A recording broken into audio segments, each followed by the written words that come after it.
Hi, just want to talk very briefly about the risk of relapse. So let's be clear, it's real.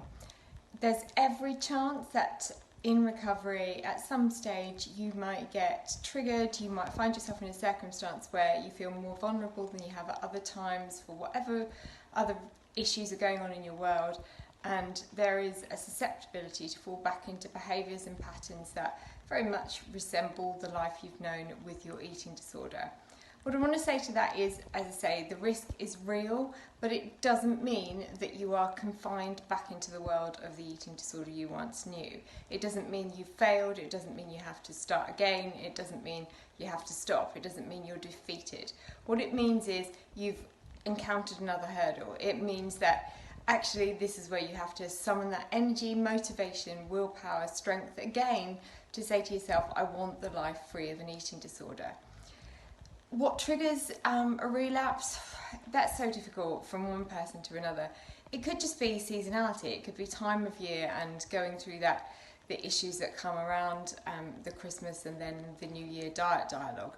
Or it could be that you go through a really stressful circumstance with your family or your career. Or it could just be, actually, I'm really uncomfortable with all of a sudden noticing the physical changes to my body, the return of my period, the fact that more people are commenting on my weight.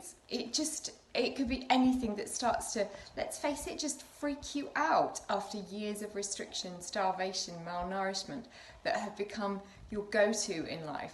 Something may trigger that need to gain control again in a really unhealthy way, and you start to find yourself doing the sort of behaviours that deep down you know are really unhelpful, but are all too easy to fall back into. So relapse is real, but your job is not to say, I'm going to deny that this is happening. Your job is to say, actually, I can feel a relapse occurring, to reach out for professional help, to reach out to family and friends, and to start as quickly as you possibly can to saying to yourself, having that really healthy dialogue that says, no, I want a healthy, well, happy body and mind, and I don't want the life that the eating disorder gave me. Whether that means sitting down with a journal and writing down what did my eating disorder give me and what did it deprive myself of.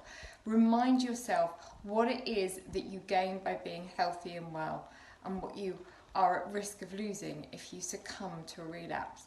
Do not suffer a relapse alone. I really, really can't implore of you enough the importance of gaining either that professional help or just reaching out to a friend or family member and saying, I'm struggling a bit, I can see the signs and symptoms happening, I'm starting to restrict again, I'm starting to want to over-exercise, I'm thinking negatively about my body image. If that's the case, what can you do about that? Can you go to more meals with your friends and family so you're not on your own? Can you ask them to come shopping with you for food if you're struggling again with that? Do some more happy things that are good for your mind and body. Stay well, stay happy, stay rested when you need to. Avoid the relapse, but be aware that it's there, that the risk is real. If we can help, by all means, get in touch.